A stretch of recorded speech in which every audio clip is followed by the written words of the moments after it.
Hello everyone, welcome to my channel self study. और आज हम लोग क्लास 8 फिजिक्स का चैप्टर नंबर 1 करेंगे। चैप्टर नंबर 1 है मैटर के बारे में आज हम लोग पढ़ेंगे कि मैटर क्या होता है फिजिक्स के टर्म पे। सबसे पहले हम कंटेंट देख लेते हैं कि हम लोग क्या क्या पढ़ने वाले हैं। तो सबसे पहले हो जाएगा इंट्रोडक्शंस टू मैटर का कुछ इंट्रोडक्शंस देखेंगे। उसके बाद स्टेट्स ऑफ मैटर का क्या क्या स्टेट्स होता है। उसके बाद next one is change of state, heating process के बारे में पढ़ेंगे कि कैसे जब हम लोग किसी मैटर को हीट करते हैं तो कैसे वो एक स्टेट से दूसरे स्टेट में चेंज हो जाता है। उसके बाद कूलिंग प्रोसेस के बारे में भी पढ़ेंगे कि जब हम लोग कोई भी स्टेट को ठंडा करते हैं तो वो कैसे चेंज होता है, उसको हम लोग कहेंगे कूलिंग प्रोसेस। ठीक है, तो लेट्स स्टार्ट। सबसे पहले है इंट्रोडक्शंस टू मैटर का इंट्रोडक्शंस देख लेते हैं। सो फिजिक्स के टर्म पे हम लोग मैटर किसको कहते हैं, यानी कि मैटर का मतलब होता है कि anything that has mass and take up space, everything around you is made up of matters. So हम लोग फिजिक्स के टाइम पे हम लोग आसपास जितने भी चीज़ें देखते हैं, चाहे वो हो गया पेन हो गया, पेंसिल्स हो गया, उसके बाद आसपास जितना भी चीज़ें हैं अराउंड यू, वो सब क्या है, मैटर है। क्योंकि उसमें क्या होता है, मास होता है, वजन होता है, प्लस वो स्पेस भी ऑक्यूपाई करता है ना, स्पेस भी वो ऑक्यूपाई करता है। तो यानी कि स्पेस प्लस मास जो ऑक्यूपाई करता है उसको हम लोग कहते हैं मैटर। और मैटर जो है हमारे चारों तरफ पाए जाते हैं। ये हो गया आपका इंट्रोडक्शन। तो इसका प्रॉपर डेफिनेशंस देख लेते हैं। तो definitions of matters. So matter क्या है, composed of tiny particles called atoms और molecules। सो मैटर क्या है कि टाइनी पार्टिकल से बना हुआ है, जिसको हम लोग एटम्स भी कहते हैं या फिर मॉलिक्यूल्स भी कहते हैं। सो जो टाइनी पार्टिकल्स है उसको हम लोग अणु भी कहते हैं। अणु भी कहते हैं। तो matter is compose of tiny particle, जिसको हम लोग मॉलिक्यूल्स कहते हैं। और मॉलिक्यूल्स जो है वो एग्जिस्ट करता है फ्री इन नेचर्स में and it has all the properties of the substance. जो मॉलिक्यूल्स है वो हमारे नेचर्स में फ्रीली एग्जिस्ट करता है। ठीक है, मॉलिक्यूल्स हमारे नेचर्स में फ्रीली एग्जिस्ट करता है। मॉलिक्यूल्स का भी कुछ कैरेक्टरिस्टिक्स होता है, जैसे कि मॉलिक्यूल्स जो है बहुत ही स्मॉल इन साइज़ होता है। मॉलिक्यूल्स का जो साइज़ होता है वो नियरली कितना होता है, मॉलिक्यूल्स का जो साइज़ होता है वो नियरली 10⁻⁻10 मीटर्स होता है। उसके बाद मॉलिक्यूल्स का दूसरा कैरेक्टरिस्टिक्स है कि इसकी हैव स्पेस बिटवीन देम। सो एक मॉलिक्यूल्स और दूसरे मॉलिक्यूल्स के बीच जो है हमेशा स्पेस बना रहता है। और ये स्पेस जो है सबसे ज़्यादा सॉलिड में हमें ये स्पेस देखने को मिलता है। सॉलिड में ये स्पेस काफ़ी कम रहता है एज़ कम्पेयर टू लिक्विड में इसका स्पेस थोड़ा ज़्यादा रहता है। और गैस में जो है इसका स्पेस और भी ज़्यादा रहता है। नेक्स्ट कैरेक्टरिस्टिक्स क्या है, they are in constant motions as the possess kinetic energy. और जो मॉलिक्यूल्स है ये हमेशा मोशंस में ही रहता है, यानी कि ये स्थिर नहीं रहता, ये हमेशा एक जगह से दूसरी जगह हिलते रहता है। उसके बाद क्योंकि इसमें काइनेटिक एनर्जी रहता है। Next one is they attract each others. So एक मॉलिक्यूल जो है दूसरे मॉलिक्यूल के साथ हमेशा अट्रैक्ट करता है। ठीक है, as they attract each others, जिसको हम लोग कहते हैं intermolecular force. Attractions of molecules is called intermolecular force. Next जो इसका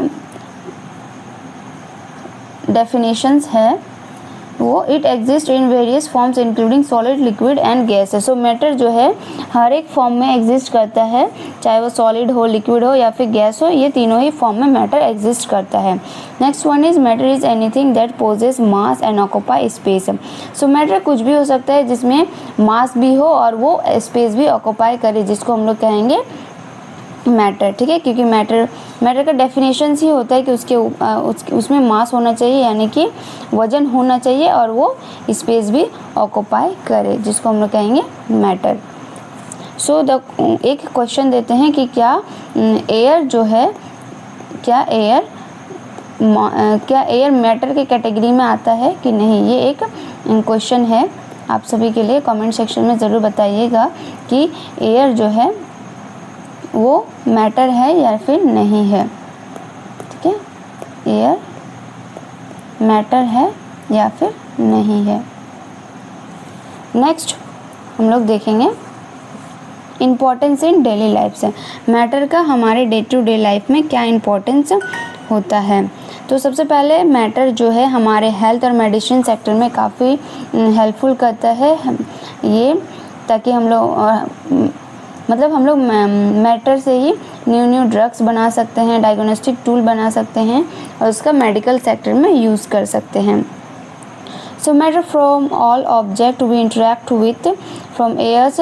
सो मैटर जो है चारों तरफ होता है, जैसे कि एयर से हम लोग ब्रीथ करते हैं, फूड जो हम लोग खाते हैं वो सब क्या है, एक मैटर का ही पार्ट्स है जो हमारे डे टू डे लाइफ में काम आता है। ये उतना इम्पॉर्टेंट नहीं है, ये भी उतना इम्पॉर्टेंट नहीं है, ये हमारे सिलेबस में शायद दिया हुआ भी नहीं है। Next one is states of matters. तो सबको को पता है कि स्टेट्स ऑफ मैटर्स का मैटर जो है मेनली 3 स्टेट्स होते हैं। सबसे पहले हो गया सॉलिड, उसके बाद होता है लिक्विड एंड देन गैस। ठीक है, मैटर का यही 3 स्टेट होता है, सॉलिड, लिक्विड और गैस। तो सॉलिड का शेप कैसा होता है, सॉलिड जो है एक फिक्स्ड शेप में आता है, इसका मतलब एक फिक्स्ड शेप बना हुआ रहता है, उसके बाद इसका वॉल्यूम भी फिक्स्ड रहता है। जबकि लिक्विड का केस में क्या होता है, इसका कोई फिक्स शेप नहीं होता है, इसका मतलब लिक्विड को हम लोग जिस भी कंटेनर में या फिर जहाँ पे भी उसको रखेंगे वो उस शेप का बन जाएगा। ठीक है, इसका एक डेफिनेट वॉल्यूम होता है, लिक्विड का शेप नहीं होता लेकिन डेफिनेट वॉल्यूम होता है। Next one is gas. Gas का ना कोई फिक्स्ड शेप होता है, ठीक है, और ना ही कोई फिक्स्ड वॉल्यूम होता है। फिक्स्ड शेप वॉल्यूम दोनों ही इसका नहीं होता है। So let's see one by one. सबसे पहले है सॉलिड, पार्टिकल्स, मूवमेंट्स और एनर्जी। तो सॉलिड क्या है, तो particles in solid exhibits limited vibrations motions about fixed positions. So solid के केस में क्या है कि सॉलिड का जो पार्टिकल्स होता है उसका जो पार्टिकल्स है वो बहुत ही ज़्यादा क्लोजली और टाइट पैक होता है। ठीक है, और जो इसका इंटरमॉलिक्यूलर स्पेस होता है वो काफ़ी रिड्यूस होता है। इंटरमॉलिक्यूलर फोर्स जो होता है, जो इंटरमॉलिक्यूलर फोर्स मतलब एक दूसरे के साथ जुड़े रहना, वो काफ़ी ज़्यादा स्ट्रॉन्ग रहता है, जबकि इंटरमॉलिक्यूलर स्पेस कम रहता है। ठीक है, और दूसरा बात क्या है कि the separations between 2 molecules in solid is very small. So जब सॉलिड के केस में जब 2 पार्टिकल्स रहते हैं, इसके बीच का जो सेपरेशंस होता है ये काफ़ी ज़्यादा स्मॉल रहता है। ठीक है, और जो हमने बताया है कि सॉलिड का क्या है कि डेफिनेट शेप होता है और डेफिनेट शेप साइज होता है, एक वॉल्यूम भी होता है। The energy inter particles forces restrict their movement maintaining a definite shapes and volumes contribute to the, ये वही चीज़ जो हमने बताया है ये उसी को रिपीट किया गया है। Energy considerations in solid state. So कौन सा एनर्जी रहता है, तो पार्टिकल्स इन सॉलिड स्टेट उसमें कौन सा एनर्जी रहता है, काइनेटिक एनर्जी रहता है due to their constant vibrations motions. So solid के केस में क्या होता है कि उसका जो पार्टिकल्स होता है वो हमेशा वाइब्रेशंस मोशंस में रहता है, जिसकी वजह से उसमें एक काइनेटिक एनर्जी आ जाता है।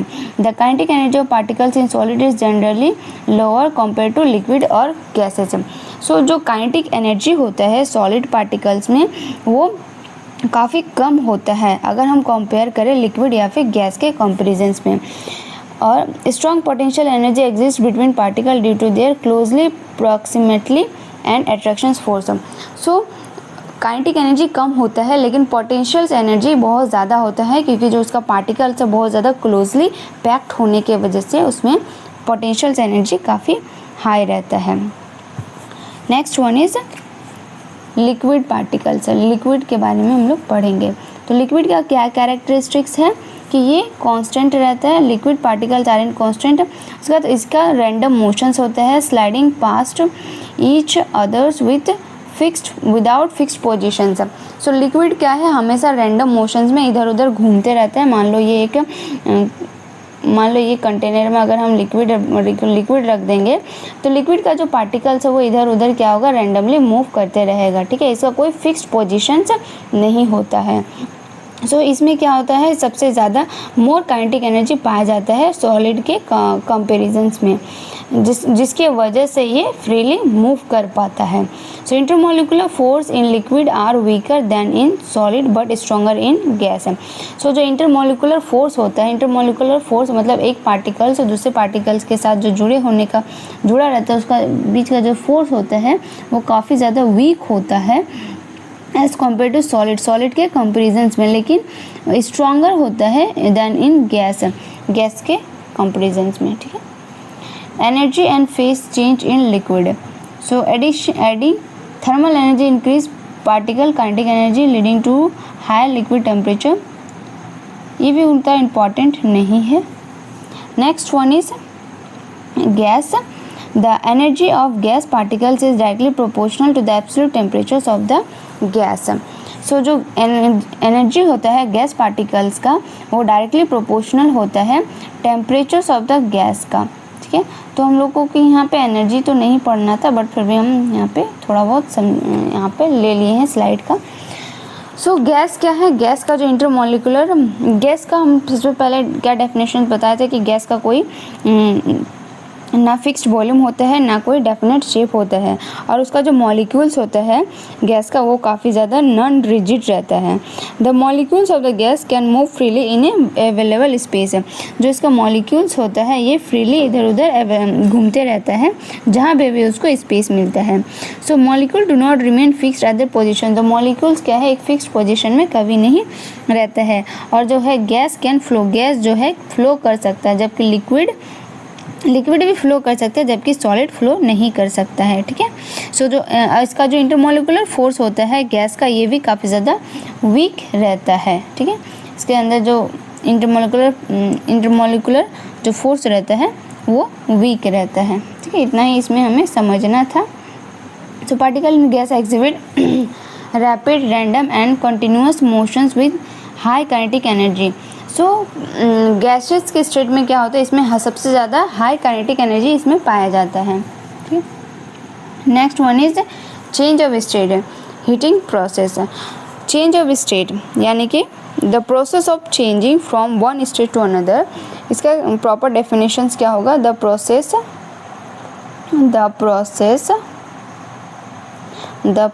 Of changing the process of changing one state to another, one state to another is called one state to another either by absorptions or rejections of heat at a constant temperature constant होना चाहिए, जिसको हम लोग कहेंगे change of state। ठीक है, यहाँ पे कुछ स्लाइड में एक इमेज दिखाया जा रहा है।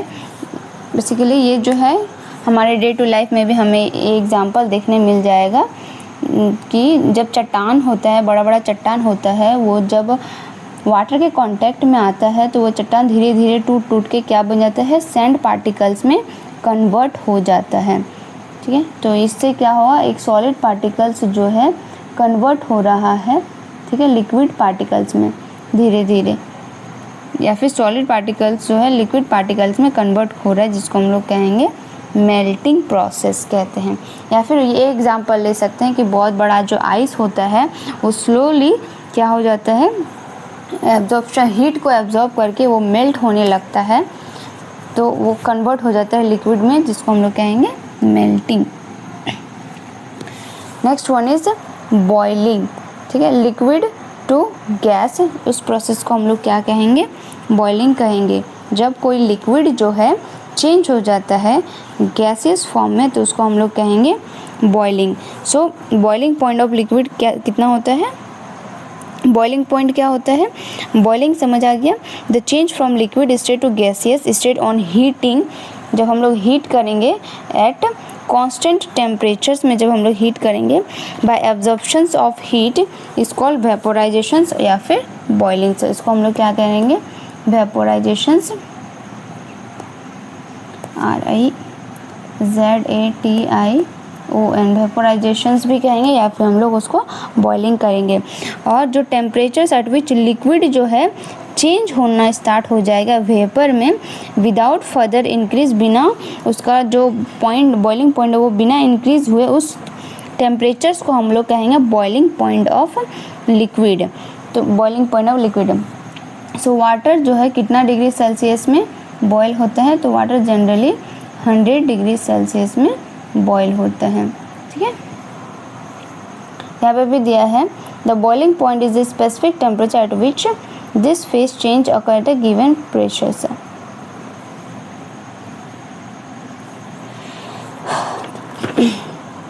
इतना समझ आ गया। Next one is evaporations, surface वेपोराइशंस।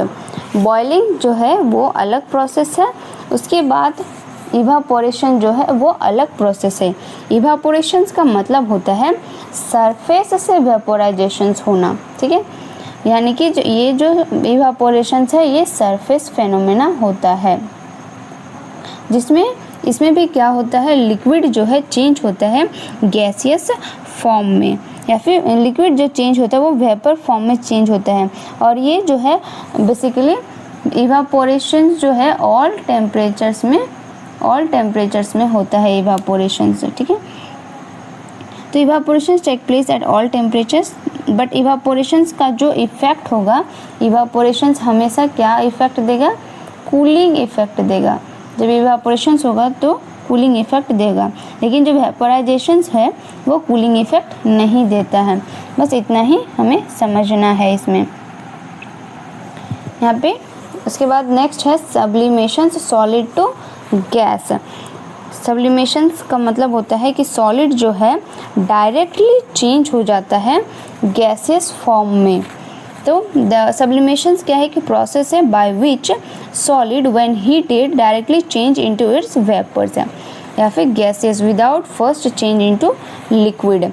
So sublimations का मतलब होता है ऐसा प्रोसेस जहाँ पे सॉलिड जो है डायरेक्टली चेंज हो जाता है वेपर में, बिना वो लिक्विड में गए वो डायरेक्टली वो चेंज हो जाता है वेपर में। ठीक है, उसको हम लोग कहेंगे सब्लिमेशंस। ठीक है, और उसी का ऑपोजिट क्या होता है, डिपोजिशंस। जब वेपर जो है वेपर चेंज हो जाता है सॉलिड में तो उसको हम लोग कहेंगे डिपोजिशन। ठीक है, इसको हम लोग कहेंगे डिपोजिशन।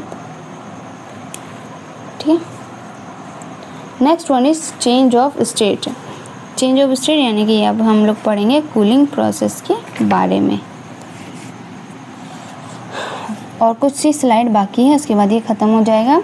चेंज ऑफ स्टेट यानी कि कूलिंग प्रोसेस, तो कूलिंग प्रोसेस में एक ही आता है liquid to solid.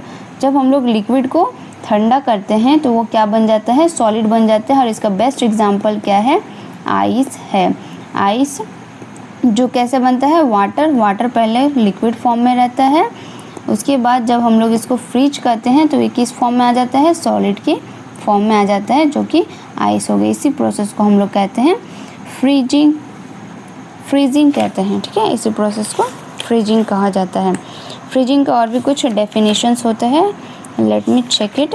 So freezing का प्रॉपर डेफिनेशंस क्या है, the change from liquid state to solid state on cooling at fixed temperatures. यहाँ पे भी एक फिक्स्ड टेम्परेचर्स होता है, उस टेम्परेचर्स में हमें कूल करना होता है।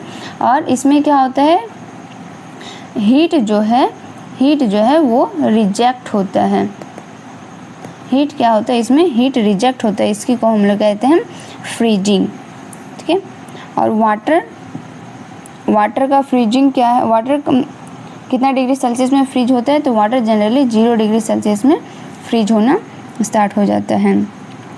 तो फ्रीजिंग पॉइंट क्या है, the temperature at which liquid change into solid without further decrease in temperatures is called freezing point of the liquid. So freezing point क्या है, तो ऐसा टेम्परेचर जहाँ पे लिक्विड जो है चेंज होने स्टार्ट हो जाएगा सॉलिड में, बिना वो फर्दर डिक्रीज हुए, बिना उसका जो टेम्परेचर है बिना फर्दर डिक्रीज हुए वो सॉलिड में कन्वर्ट होना शुरू हो जाएगा। उसी को हम लोग कहेंगे freezing point of the liquid. यहाँ पे और एक एग्जांपल है कंडेंसेशंस जो है गैस टू लिक्विड, यानी कि गैस से ये डायरेक्ट लिक्विड में आ जाता है, उसको हम लोग कहते हैं condensations. Let me check the example और okay, let me check the proper definitions. Condensations यानी कि the change from vapour state to liquid state at a constant temperatures on rejecting heat. इसमें भी क्या होता है, हीट जो है रिजेक्ट होता है, हीट क्या होता है, रिजेक्ट होता है कंडेंसेशंस में। और ये भी ऑन कूलिंग, और क्या है, कूलिंग करने पर इसको हम लोग कहते हैं कंडेंसेशंस, यानी कि गैस को ठंडा करने पर ये क्या हो जाता है, कंडेंसेशंस प्रोसेस में आ जाता है। और the temperature at which vapour change into liquid without any further decrease in temperature is called condensations point of the vapours. और condensations point of the vapours क्या है कि ऐसा टेम्परेचर जहाँ पे वेपर जो है चेंज हो जाता है लिक्विड में बिना फर्दर उसका जो टेम्परेचर बिना फर्दर डिक्रीज हुए, उसको हम लोग कहते हैं condensations point of the vapour. So for steam का जो है, steam at 100 degree Celsius condense to water. तो गैसेस के फॉर्म में क्या होता है, स्टीम होता है जो कि 100 डिग्री सेल्सियस में, सॉरी यहाँ पे थोड़ा मिस्टेक है, जो कि 100 डिग्री सेल्सियस में क्या होता है, कंडेंस हो जाता है और क्या बन जाता है, यहाँ पे वाटर बन जाता है। ठीक है, इसी को हम लोग कहेंगे condensations. Next one is depositions. Depositions यानी कि गैस टू सॉलिड, जो डायरेक्टली वेपर या फिर गैस से डायरेक्टली चेंज हो जाता है सॉलिड में, उसको हम लोग कहते हैं डिपोजिशंस। और उसका डिपोजिशंस का दूसरा नाम क्या है, सॉलिडिफिकेशंस, यानी कि सॉलिडिफिकेशंस हो जाना। It is a process when a vapour on cooling change directly into a solid without first change into liquid. So ये ऐसा प्रोसेस है जहाँ पर वेपर या फिर गैस जो है, जब हम लोग उसको ठंडा करते हैं, ये डायरेक्टली चेंज हो जाता है सॉलिड में बिना फर्दर लिक्विड में चेंज हुए, इसको हम लोग कहते हैं डिपोजिशंस या फिर सॉलिडिफिकेशंस कहते हैं। ठीक है, occur without passing through liquid faces. तो डिपोजिशंस या फिर सॉलिडिफिकेशंस क्या है, लिक्विड फेसेस में कभी आता ही नहीं है, ये डायरेक्ट गैस टू सॉलिड में कन्वर्ट हो जाता है। तो हम लोग ये इससे कहाँ देखने को मिलता है, often seen in Frost formations और स्नोफ्लैक्स लेक्स में हमें ये देखने को मिलता है। So energy release during this exothermic process. So इसमें क्या होता है, एनर्जी भी रिलीज होता है।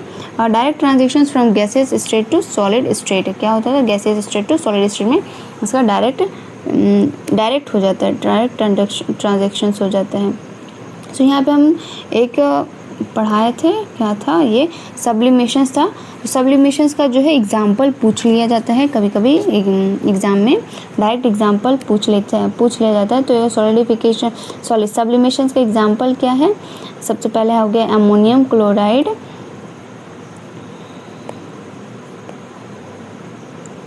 CHLORIDE, अमोनियम क्लोराइड हो गया। उसके बाद हो गया आयोडीन भी क्या है, इसका एग्जाम्पल है आयोडीन, IODINE, यहाँ पे लिखा नहीं रहा है शायद, मेरा पेन थोड़ा, आयोडीन भी उसका एग्जाम्पल हो गया। कैम्फोर, उसके बाद नेफ्थैलिन हो गया, सॉलिड कार्बन डाइऑक्साइड हो गया जिसको हम लोग ड्राई आइस भी कहते हैं।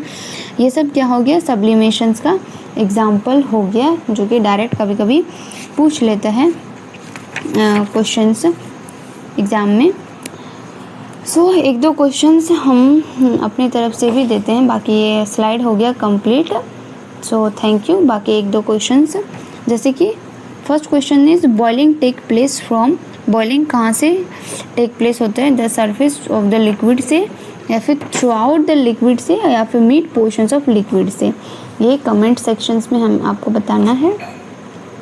Next one is the intermolecular force is maximum, जो